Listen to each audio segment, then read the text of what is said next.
السلام علیکم، آپ سب کو میرے چینل پر خوش آمدید۔ آج میں آپ کے لیے افسانہ لائی ہوں اے دل، جو شعاع ڈائجسٹ کے ناولٹ نمبر میں جولائی 2000 میں شائع ہوا تھا۔ چلیے چلتے ہیں افسانے کی طرف۔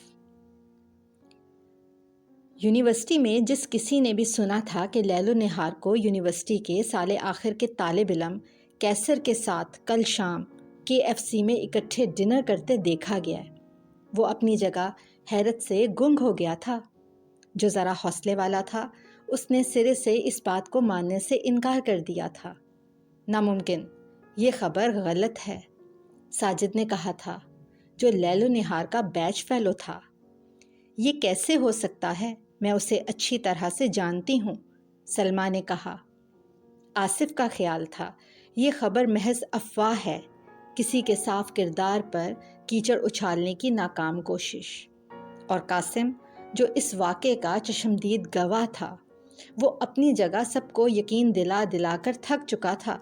تنگ آ کر اس نے دانیال احمد کی جانب اشارہ کرتے ہوئے کہا تھا، اگر میری بات پہ یقین نہیں ہے تو دانیال سے پوچھ لو، اس سے بہتر ہم میں سے کوئی نہیں جان سکتا۔ جس با اعتماد انداز میں اس نے دانیال احمد کی جانب اشارہ کیا تھا، اس سے وہ اپنی جگہ گڑبڑا اٹھا تھا کہ اب تک وہ محض خاموش سامع کی حیثیت سے سب کے تبصرے سن رہا تھا، جو خود اس تمام واقعے سے بے خبر تھا۔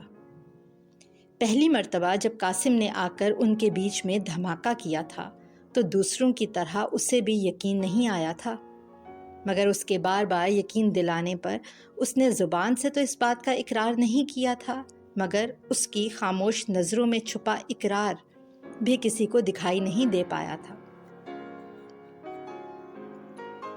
بس اس کے ذہن میں ایک ہی بات گردش کر رہی تھی کہ اگر یہ واقعی سچ ہے تو کیا وجہ ہوئی کہ اس نے اتنی اہم بات مجھ سے چھپائی، جس سے وہ اپنی زندگی کا ہر اہم فیصلہ کرتے وقت رائے لیتی تھی اور کوئی کام کرنے سے پہلے اسے ضرور بتایا کرتی تھی۔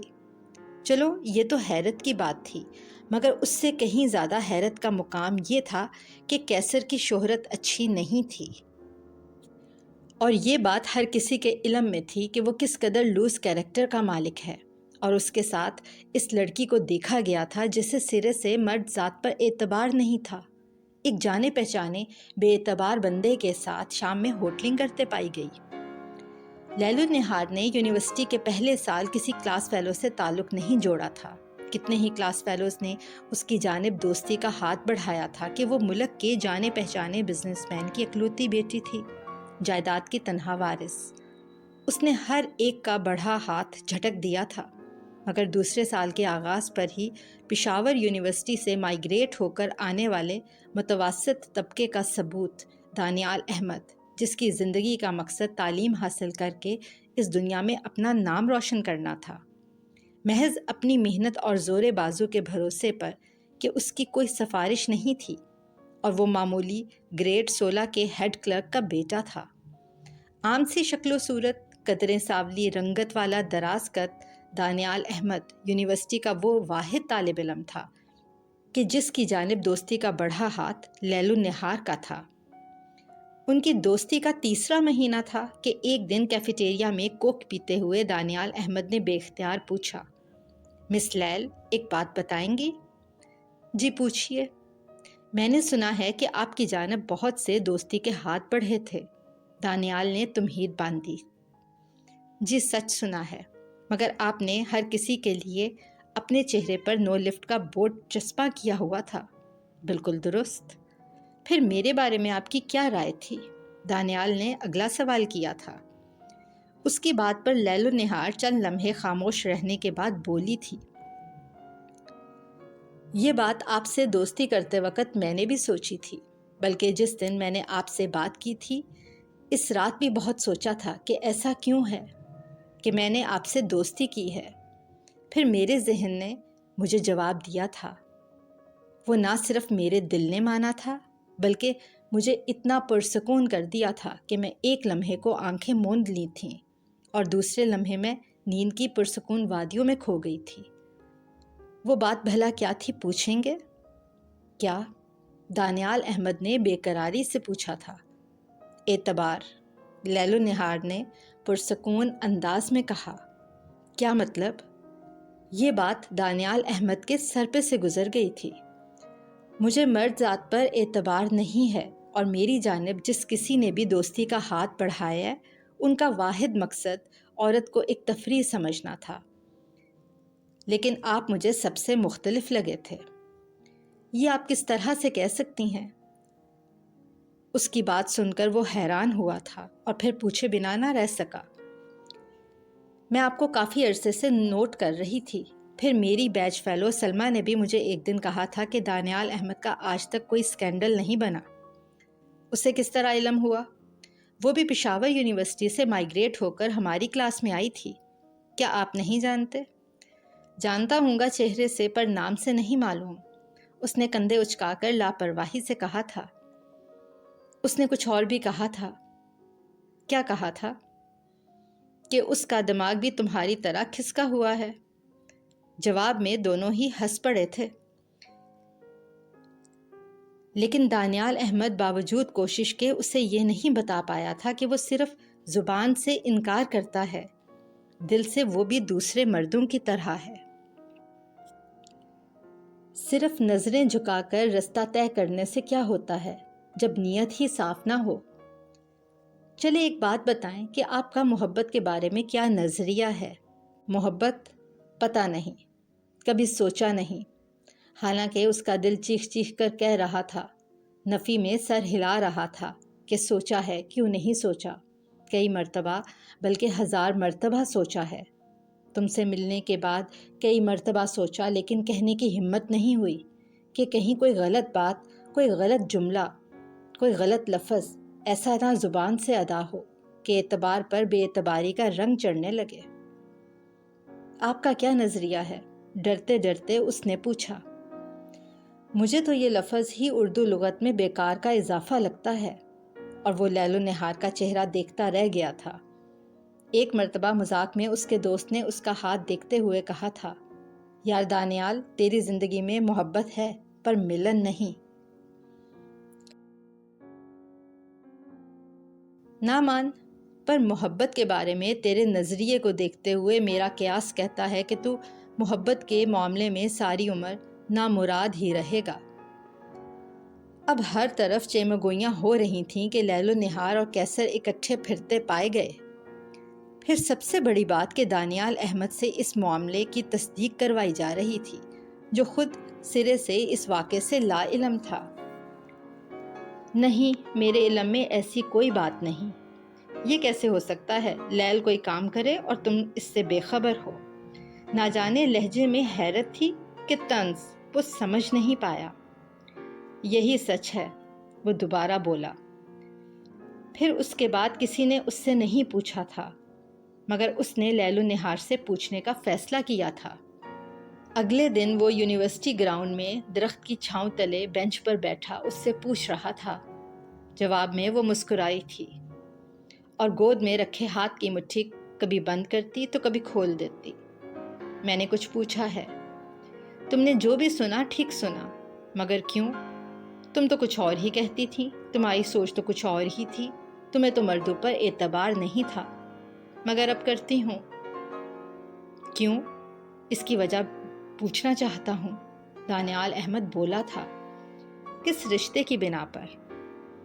اس دوستی کے رشتے کی بنا پر جو ہم میں پچھلے 6 ماہ سے ہے۔ تو دانیال احمد، نہ جانے آپ کو یہ سن کر کیسا محسوس ہوگا کہ میں اس دوستی کے رشتے کو اس وقت توڑ چکی تھی جب میں نے کیسر سے منگنی کرنے کا فیصلہ کیا تھا۔ کیوں؟ یہ بات دانیال کے حواسوں پر بم کی طرح گری تھی کہ جس کے دھماکے کی گرج اس کی روح میں ہی توڑ پھوڑ کر پائی تھی۔ بس جب دوستی ہوئی تھی نا، تو ہمارے بیچ میں صرف ایک ہی بات مشترک تھی، اور اب وہ بات ہم دونوں میں نہیں ہے۔ جب نہیں ہے تو پھر دوستی کس بنا پر؟ کہ اب مجھے محبت پر اعتبار آ گیا ہے۔ وہ اتنا کہہ کر بینچ سے اٹھ کھڑی ہوئی تھی اور اس نے جانے کے لیے قدم بڑھائے تھے کہ ایک لمحے کو مڑی تھی۔ اس کے ہونٹوں پر مسکراہٹ ابھری تھی۔ Good luck Danial Ahmed. تب دانیال کے کانوں میں اپنے دوست کا کبھی کا کہا مذاق میں جملہ ابھرا تھا، دانیال تیری زندگی میں محبت تو ہے پر ملن نہیں۔ اس کی زندگی میں چند ماہ اداسی کے گزرے تھے، مگر پھر اس نے سمجھوتا کر لیا تھا اور 5 سال کے بعد ہی اس نے اپنی منزل پا لی تھی۔ اس کا شمار ملک کے کامیاب بیوروکریٹ میں ہونے لگا تھا۔ پھر اسے زندگی میں ساتھی کی ضرورت محسوس ہونے لگی کہ چند ماہ بعد ہی اس کے ساتھ زندگی کی ڈور میں قدم سے قدم ملا کر چلنے والا وجود ہی اس کی اصل منزل تھا۔ لیل و نہار، اس کی زندگی، اس کی محبت، اسے پانے کے بعد اپنے دوست کی کبھی کی کہی بات کو یاد کر کے وہ خود ہی مسکرا دیتا تھا۔ اس کا دل چاہتا تھا کہ وہ کبھی زندگی کے کسی موڑ پر ملے اور تب اسے کہے کہ بولو اب تمہارا تجربہ کیا کہتا ہے، پھر وہ اس کا شرمندہ ہوتا چہرہ دیکھ سکے کہ کیسر سے لیل و نہار کی منگنی صرف 2 ماہ ہی چل سکی تھی۔ وہ دریا کے 2 کناروں کی مانند تھے، پھر کیسے وہ مل سکتے تھے؟ وہ لیل و نہار کی سنگت میں خوش تھا، بہت خوش۔ مگر پھر نہ جانے کیا ہوا کہ ان دونوں کو ایک دوسرے کی ہمراہی بری لگنے لگی تھی۔ اختلافات تھے کہ بڑھتے ہی جا رہے تھے۔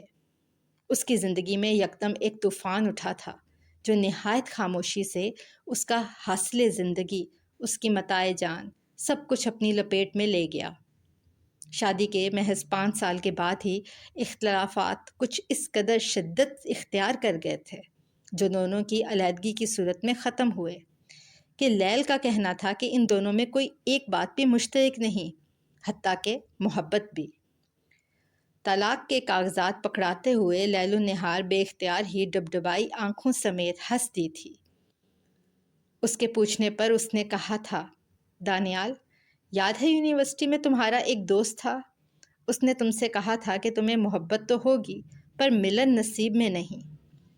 اس نے مجھے بتایا تھا کہ تمہیں محبت پر اعتبار نہیں، اور ایک بات کہوں کہ مجھے تب بھی محبت پر یقین تھا۔ میرے نزدیک مرد ذات اتنی بے اعتبار نہیں تھی جتنا میں کہتی تھی۔ شاید اس لیے کہ تمہیں بھی لفظ محبت سے نفرت تھی، اور میں چاہتی تھی کہ مجھے بھی اس لفظ سے نفرت ہو جائے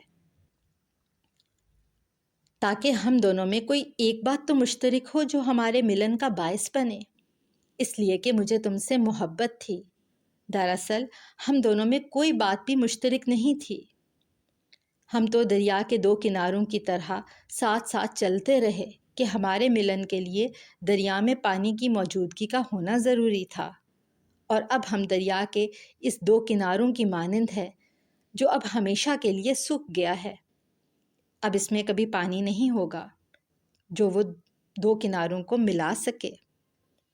وہ چند لمحوں کے لیے رکی تھی، پھر بولی، تب میں نے تم سے جتنی نفرت ہو سکی تھی کی تھی، صرف اس لیے کہ ہمارا ملن ہو سکے، مگر نہیں، ہم میں تو کوئی بات بھی مشترک نہیں تھی جو ہمارے ایک ساتھ رہنے کی وجہ بنتی۔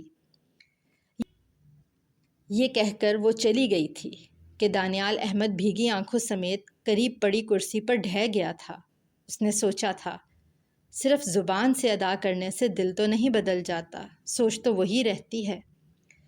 اب سب کچھ لٹ جانے کے بعد وہ اسے کیا بتاتا کہ وہ تو محبت سے صرف اس لیے انکاری رہا کہ لیل و نہار کو لفظ محبت سے نفرت تھی، حالانکہ اسے تو شروع دن سے ہی لیل و نہار سے محبت ہو گئی تھی۔ شاید ملن میں دونوں فریقوں کا کسی بات پر مشترک ہونا ضروری نہیں ہوتا، بلکہ ملن تو محض قسمت کا کھیل ہے، اور ملن کے بعد جدائی اس کی قسمت میں لکھی تھی۔ دانیال احمد نے دکھ سے آنکھیں موند لی۔